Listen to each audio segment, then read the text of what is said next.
En la jefatura nadie habla de la Morelos 12. Es de esos expedientes que se quedan en el fondo de los cajones, no porque sean secretos, sino porque leerlos te hace sentir que el mundo es un lugar menos sólido de lo que creías. El incidente ocurrió el 14 de septiembre de 1982. A las 2:14 de la mañana, se reportó una fuga de gas en el complejo de 6 pisos. El reporte oficial tiene un tono extrañamente seco. Los bomberos llegaron en 4 minutos y ordenaron la evacuación total. No hubo caos. Hay fotografías tomadas por un perito esa noche. Son imágenes granuladas en blanco y negro que muestran a los residentes bajando por las escaleras de emergencia con una calma que no encaja con una alerta de explosión. Hombres en pijama, mujeres con batas de dormir, niños cargando mantas. Todos se formaron en la acera, hombro con hombro, frente a las unidades de emergencia. Eran 120 personas en total. El sargento Méndez, que estaba a cargo de la patrulla de apoyo, declaró después que el aire en la calle se sentía espeso, como si el oxígeno se estuviera convirtiendo en algo más pesado. En su declaración, que ocupa 3 páginas de texto mecanografiado, Méndez menciona un detalle que siempre me ha quitado el sueño. Dice que se agachó a amarrarse una bota porque el nudo se le había deshecho solo. Tardó apenas unos segundos. Fue un movimiento instintivo, rutinario. Cuando levantó la vista, la calle estaba en silencio. Méndez no escuchó gritos. No escuchó camiones arrancando. No hubo ráfagas de viento ni luces extrañas. Simplemente, la gente ya no estaba. Los bomberos que estaban revisando las válvulas del sótano salieron 3 minutos después y encontraron al sargento parado en medio del asfalto, blanco como un papel, mirando hacia abajo. En la acera, justo donde habían estado los 120 residentes, quedaron los zapatos.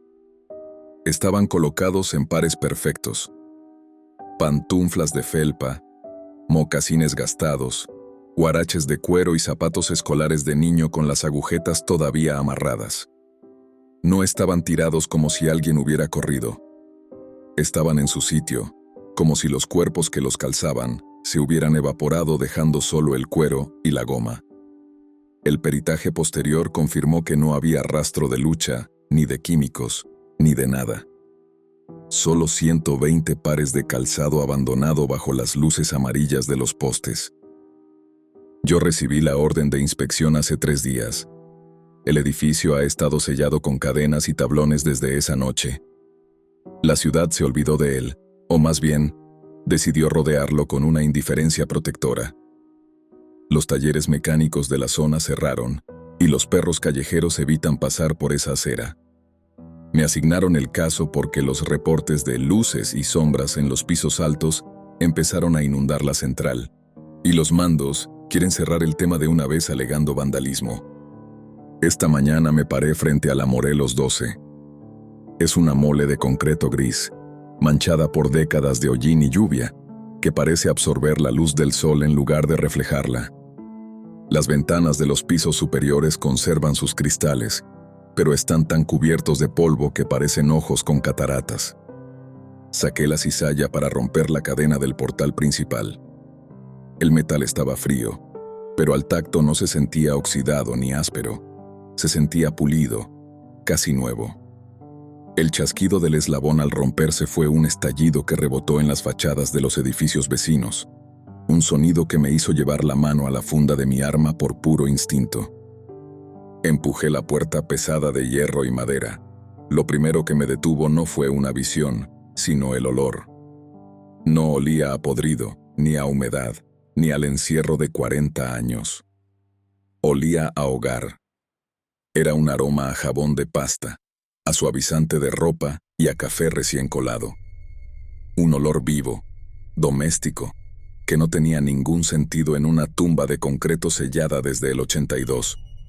Di el primer paso hacia el vestíbulo, y el eco de mis botas sobre el granito me pareció demasiado fuerte, como si el edificio estuviera escuchando cada uno de mis movimientos. Caminé hacia las escaleras.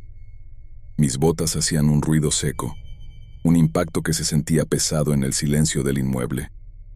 El ambiente no era frío, pero se sentía cargado, con esa estática que te eriza los vellos de los brazos cuando te acercas a un televisor viejo.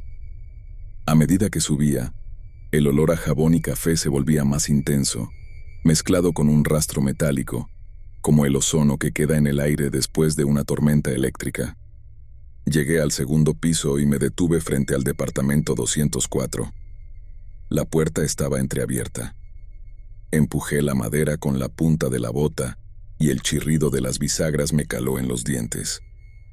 Entré con la mano en la culata de la pistola, esperando encontrarme con algún vagabundo o rastros de vandalismo. Pero no había nada roto. La sala estaba perfectamente ordenada. Había un cenicero sobre la mesa de centro con un cigarrillo a medio consumir. La ceniza estaba intacta, una columna gris que no se había desmoronado en 40 años. En el comedor, la mesa estaba puesta para 4 personas. Me acerqué a mirar los platos. Había restos de guisado y tortillas en un canasto. Acerqué la linterna, esperando ver moho o esa costra negra que deja el tiempo en la comida. No había nada de eso. La carne se veía fresca, como si acabaran de servirla, y las tortillas todavía tenían ese aspecto suave de estar recién salidas del comal. Acerqué la mano. No estaban calientes, pero el aire a su alrededor vibraba. Fui hacia la recámara principal. La cama estaba deshecha, con las sábanas revueltas como si alguien se hubiera levantado deprisa al oír la alarma. Sobre el buró, un reloj de cuerda seguía funcionando. El tic-tac era lo único que llenaba la habitación, un sonido rítmico que me empezó a poner nervioso. Marqué el tiempo con mi propio reloj de pulso. El del departamento iba más lento, mucho más lento, como si cada segundo le costara un esfuerzo sobrehumano. Lo que me hizo retroceder fue el televisor de la sala. Era una de esas cajas pesadas de madera y vidrio. Estaba apagado, o eso creía, hasta que pasé frente a él. Sin que nadie tocara el interruptor, la pantalla se encendió con un zumbido eléctrico. No había imagen, solo estática blanca y gris que iluminó la habitación con una luz parpadeante y fría. Miré el cable de la televisión. El enchufe estaba tirado en el suelo, a medio metro del contacto de la pared. No había forma de que esa cosa tuviera corriente. Sin embargo, la estática empezó a modularse. No era ruido blanco común. Era un sonido rítmico, como si alguien estuviera tratando de hablar a través de una almohada, una voz ahogada que repetía una secuencia que no logré descifrar. Salí del departamento 204 y cerré la puerta. El pasillo de la Morelos 12 se sentía ahora más largo de lo que recordaba. Miré hacia arriba, hacia el cubo de las escaleras que se perdía en la oscuridad de los pisos superiores. Los reportes hablaban de sombras, pero lo que yo sentía era otra cosa. No era que el edificio estuviera muerto, era que el 14 de septiembre de 1982 seguía ocurriendo en este lugar, atrapado en un bucle que no dejaba que nada se pudriera, ni que nada se fuera. Escuché un golpe arriba. Un solo golpe seco, como si alguien hubiera dejado caer un libro. Me quedé inmóvil, conteniendo la respiración. Entonces, por el hueco de la escalera, bajó un sonido que me heló la sangre.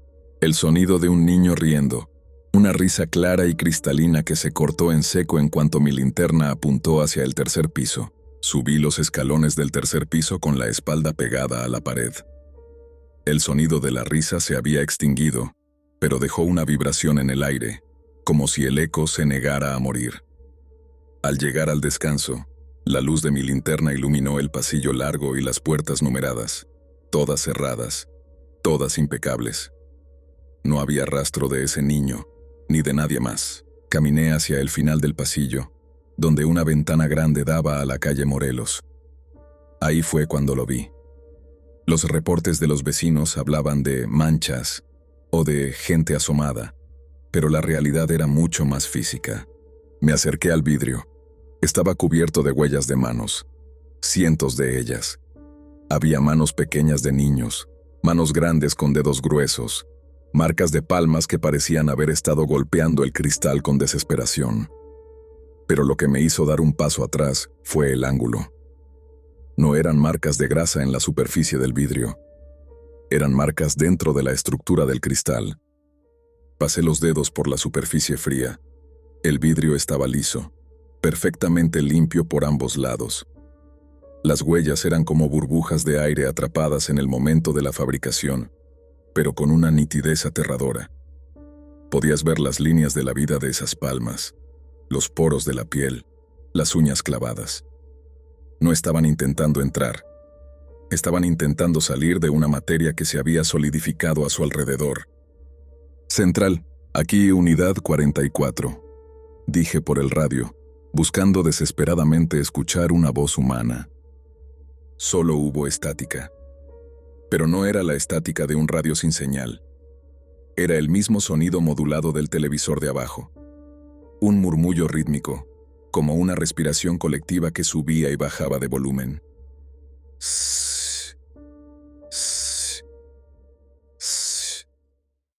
Mientras iluminaba el marco, vi una mano apoyarse en el vidrio desde el vacío.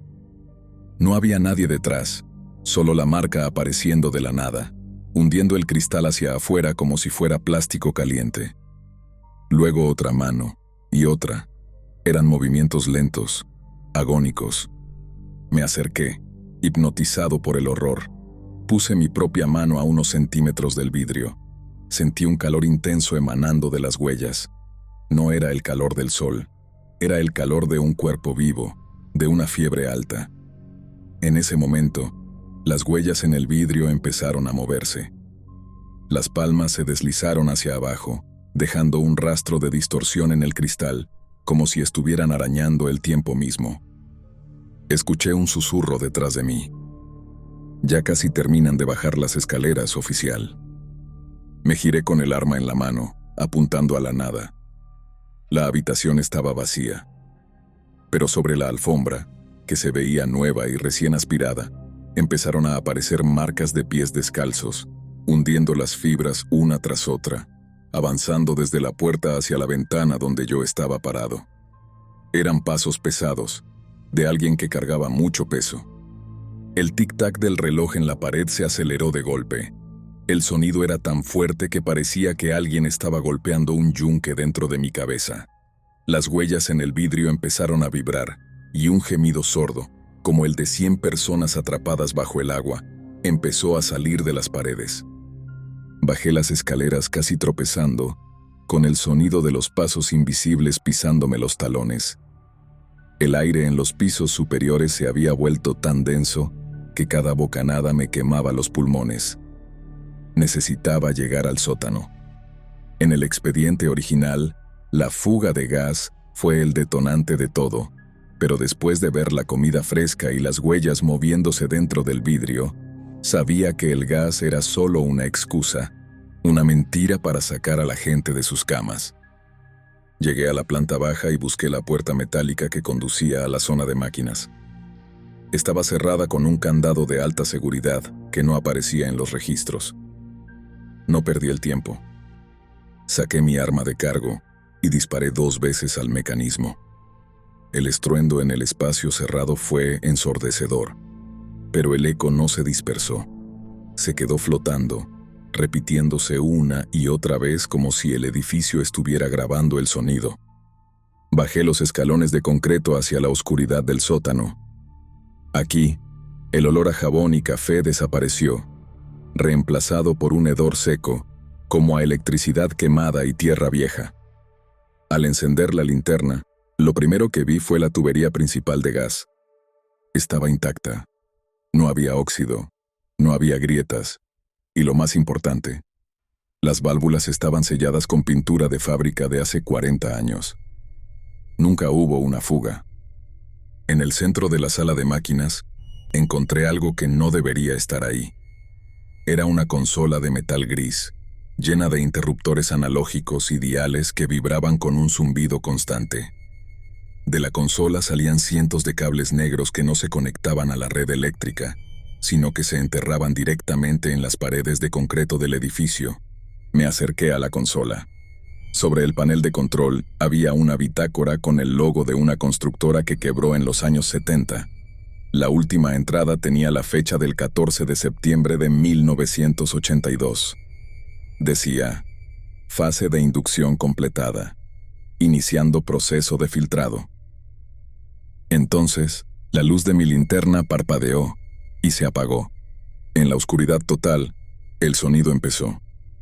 No venía de la consola, sino de los ductos de ventilación. Era un flujo de aire húmedo y rítmico que me golpeaba la cara cada pocos segundos. Me pegué a la pared y sentí que el concreto vibraba con una pulsación lenta, como si hubiera un motor gigante funcionando detrás del ladrillo. Pero no era un motor. Era un sonido blando, orgánico. Acerqué la linterna a la rejilla y lo que vi no tenía sentido. El polvo dentro del ducto se movía al ritmo de una respiración profunda, una que no era de una sola persona, sino de muchas, cientos de ellas inhalando y exhalando al unísono a través de las tuberías. Sentí un asco repentino, una urgencia instintiva de salir de ahí.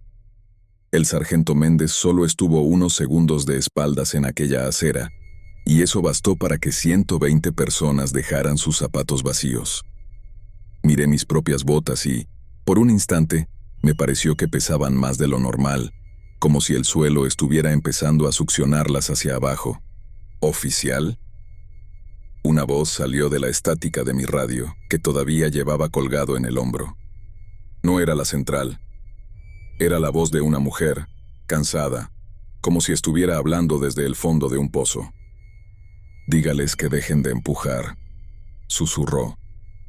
«El vidrio está muy frío y ya no cabemos todos en el tercer piso». Un golpe seco retumbó en el techo del sótano, justo encima de mi cabeza. Luego otro. Eran golpes de palmas desnudas contra el concreto.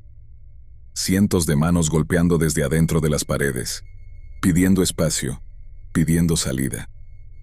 Me di la vuelta para correr hacia la salida, pero la luz de mi linterna regresó por un segundo, iluminando el pie de la escalera. Ya no estaba solo. Había una fila de zapatos, perfectamente alineados en el primer escalón. Eran mis propios zapatos de repuesto, los que siempre dejo en la cajuela de la patrulla. Estaban ahí, esperándome. Subí las escaleras del sótano con los pulmones ardiendo. El zumbido de la consola gris se había convertido en un rugido eléctrico que hacía que me castañaran los dientes. No miré los zapatos en el escalón. Simplemente salté sobre ellos y corrí hacia el vestíbulo principal. Llegué a la puerta de hierro, la misma que había abierto con la cizalla minutos antes. Empujé con todo mi peso, pero no se movió. Era como empujar una montaña. No estaba atrancada. Se sentía como si el metal se hubiera fusionado con el marco, convirtiéndose en una sola pieza de hierro sólido. «¡Abran!», grité, golpeando la madera con la culata del arma. «Central, necesito apoyo en la Morelos 12, ahora». Mi radio solo escupió un siseo blanco. Me giré hacia el ventanal del vestíbulo que daba a la calle.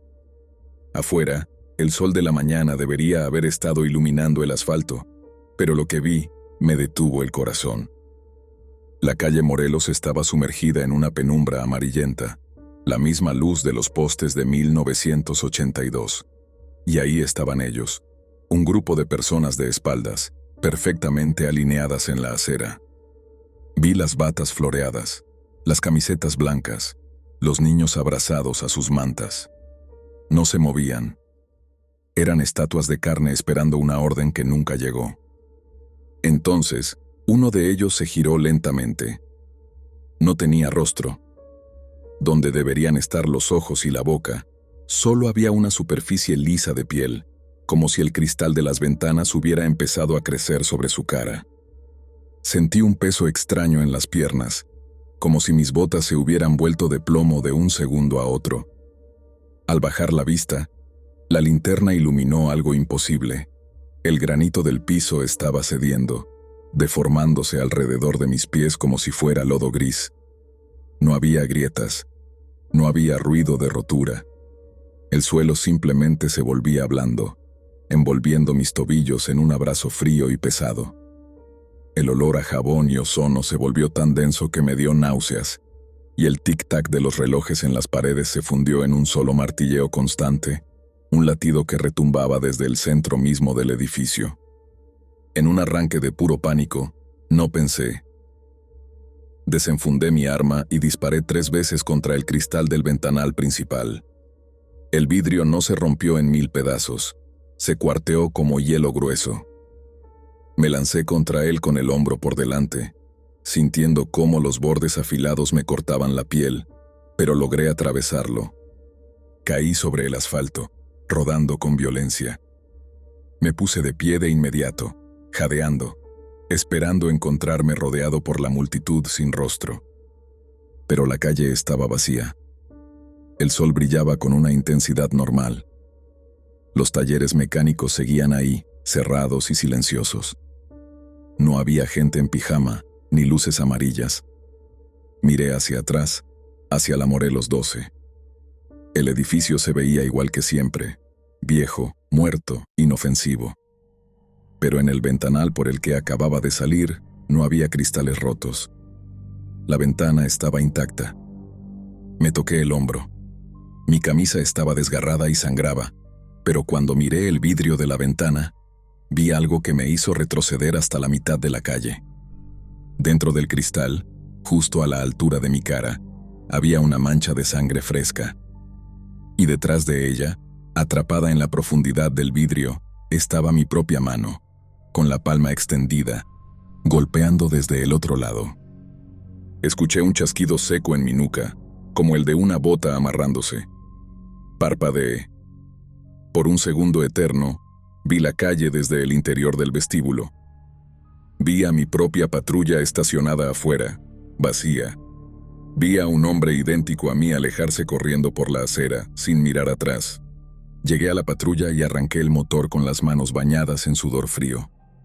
No entregué el reporte. No volví por la cizalla.